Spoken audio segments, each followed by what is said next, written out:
Kangra Chamba Lok Sabha seat के लिए दोनों पार्टियों के प्रत्याशी पूरी मशक्कत के साथ अपने चुनाव प्रचार में जुटे हुए हैं।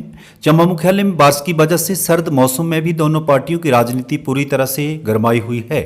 कांग्रेस और भाजपा दोनों के प्रत्याशी चंबा मुख्यालय में अपने पक्ष में लोगों से वोट मांगने पहुंचे हुए हैं। चंबा कांगड़ा लोकसभा सीट के भाजपा प्रत्याशी किशन कपूर झा जिला में जगह जगह पर नुक्कड़ सभाएं कर लोगों को अपने पक्ष में वोट डालने की अपील कर रहे हैं।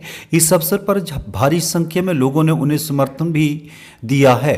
वहीं कांग्रेस के प्रत्याशी पवन काजल के पक्ष में वोट मांगने के लिए हिमाचल प्रदेश के दिग्गज नेता चंबा पहुंचे हैं, जिनमें पूर्व मुख्यमंत्री राजा वीरभद्र सिंह, पूर्व मंत्री हर्ष महाजन व पूर्व मंत्री ठाकुर सिंह भरमौरी आज पवन काजल के साथ जगह जगह पर जनसभाएं कर लोगों से वोट की अपील कर रहे हैं। आज पूरा दिन चंबा जिला में दोनों पार्टियां अपने पक्ष में वोट मांगने के लिए पूरा जोर लगाएंगे। हालांकि जिला कांगड़ा की बात करें तो वहां पर दोनों प्रत्याशियों की बराबरी देखने को मिल सकती है। अगर हार जीत की बात करें तो फैसला इस बार जिला चंबा के मतदाताओं द्वारा ही तय किया जाएगा, क्योंकि कृष्ण कपूर चंबा जिला के दामाद व मूल रूप से भरमौर के रहने वाले हैं। इसी के चलते लोगों को उनका समर्थन ज़्यादा मिलने की संभावना दिख रही है। पवन काजल नया कैंडिडेट होने की वजह से लोगों में उनकी पहचान कुछ ज़्यादा नहीं दिख रही है। बावजूद उसके कांग्रेस पार्टी के दिग्गज नेता पूरी कोशिश करेंगे कि चंबा के लोगों को उनके पक्ष में वोट डालने के लिए प्रेरित करेंगे। भाजपा प्रत्याशी किशन कपूर ने चंबा मुख्यालय बाजार के व्यापारियों के पास जाकर उनसे वोट की अपील की। वहीं कांग्रेस प्रत्याशी पवन काजल के चुनाव प्रचार के दौरान होटल आसियाना में एक प्रेस कॉन्फ्रेंस के दौरान प्रदेश कांग्रेस पार्टी अध्यक्ष कुलदीप राठौर ने भाजपा पर तीखे प्रहार किए। साथ ही चंबा मुख्य बाजार में पूर्व मुख्यमंत्री वीरभद्र सिंह की अगुवाई में एक रोड शो का भी आयोजन किया गया।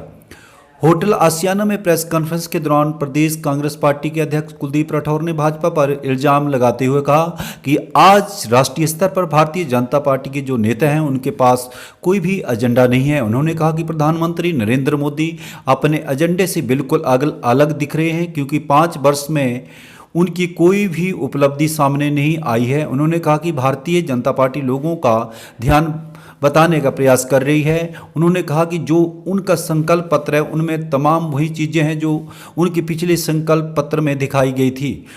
उसमें चाहे राम मंदिर का मुद्दा हो या धारा 370 या फिर रोजगार देने की बात हो। उन्होंने कहा कि भारतीय जनता पार्टी पुलवामा हमले और एयर स्ट्राइक को लेकर शहीदों के नाम पर आज वोट मांग रही है और विकास का मुद्दा बिल्कुल भी नहीं दिखाई दे रहा है। उन्होंने कहा कि जिस तरह से वह कांग्रेस के राष्ट्रीय नेता राहुल गांधी और प्रियंका गांधी पर अभद्र भाषा द्वारा हमला कर रहे हैं, उसका वह कड़े शब्दों में विरोध करते हैं। उन्होंने कहा कि पिछले दिनों भाजपा प्रदेश अध्यक्ष सतपाल सत्ती द्वारा जो राहुल गांधी के खिलाफ अभद्र टिप्पणी की थी वह भी बहुत ही खेदजनक है। उन्होंने कहा कि उनकी जो शिक्षा हुई है वह आरएसएस जिसे देश की संस्कृति संस्कार के लिए माना जाता है, और अगर उनकी शिक्षा यहाँ हुई है तो वह इस तरह की बात करते हैं, तो इस बात से अंदाजा लगाया जा सकता है कि आज आरएसएस का एजेंडा क्या है। उन्होंने कहा कि उस जनसभा में भारतीय जनता पार्टी से जुड़ी हुई महिलाएं भी थी और उन्होंने ये टिप्पणी की और उसके बाद प्रियंका गांधी पर भी उन्होंने टिप्पणी की। उन्होंने धार्मिक संस्था राधा स्वामी पर भी की गई टिप्पणी का भी ऐतराज जताया।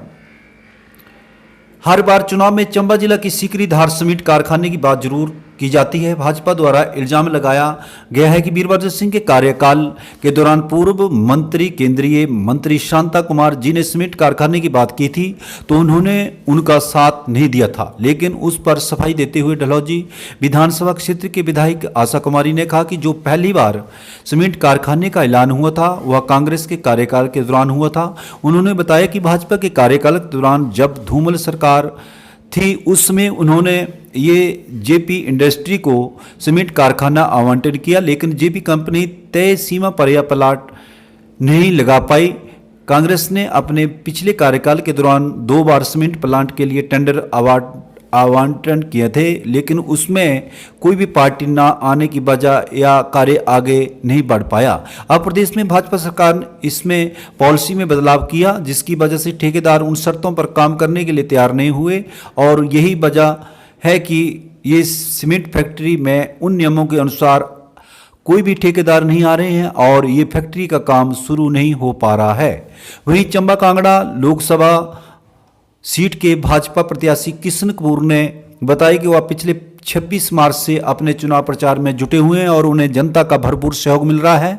उन्होंने कहा कि जिस तरह से भाजपा के कार्यकर्ताओं द्वारा नुक्कड़ सभाएं आयोजित की जा रही हैं और वहां पर सैकड़ों की संख्या में लोग जुट रहे हैं, उससे साफ जाहिर होता है कि इस बार कांगड़ा चंबा सीट भाजपा बम्पर वोटों से जीत हासिल कर सीट को भाजपा की झोली में डालेगी।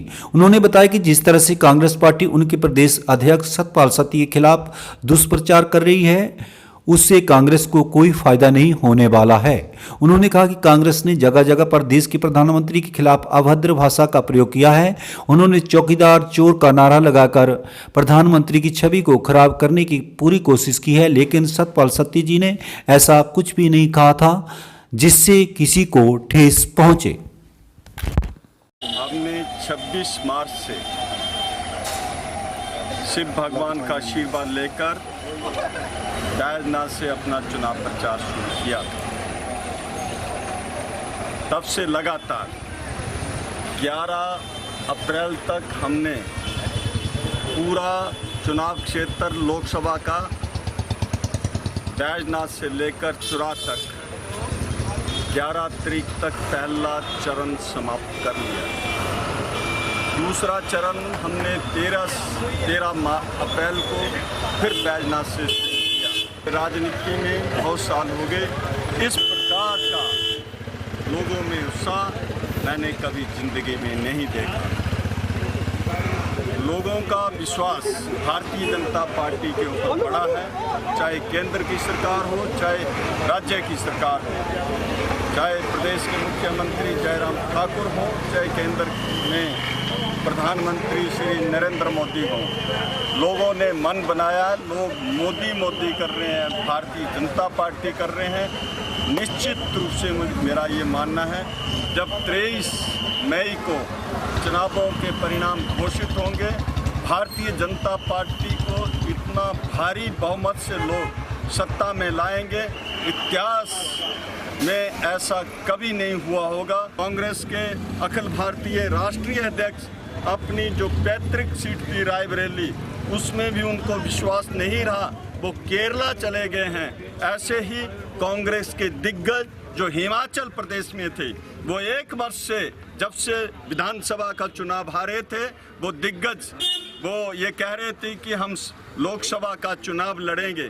जैसे ही भारतीय जनता पार्टी के उम्मीदवारों की सूची निकली, कांग्रेस के बड़े बड़े दिग्गज दुम दबाकर भाग गए कि हमने चुनाव नहीं लड़ना है। एक कांग्रेस के विपक्ष के नेता जो भी अनाप शनाप बयानबाजी और समाचार पत्रों में वो अपने आप को जिंदा रख रहे हैं, वो भी हमीरपुर से चुनाव लड़ने से भागे हैं।